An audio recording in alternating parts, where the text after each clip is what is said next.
تہجد کی کہانی۔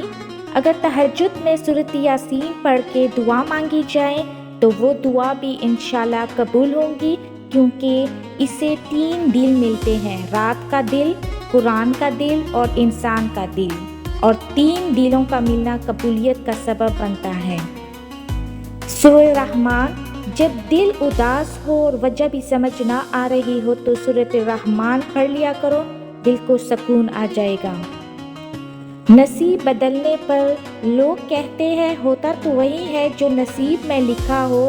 اللہ پاک قرآن میں کہتے ہیں تم مجھے پکار کر تو دیکھو، میں نصیب بدلنے پر قادر ہوں۔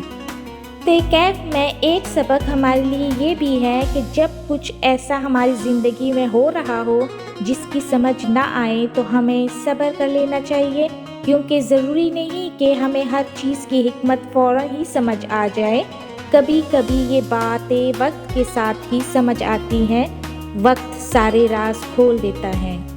دعا کی قبولیت کے اوقات: اذان اور اقامت کے درمیان، تہجد کے وقت، فرض نماز کے بعد، جمعے کے دن کی ایک گھڑی، سجدے میں، سحری کے وقت، روزے کی حالت میں، شب قدر میں، قرآن مجید کی تلاوت کے بعد، سفر میں، عرفہ کے دن، آب زمزم پیتے وقت، میدان جنگ میں، بارش برستے وقت۔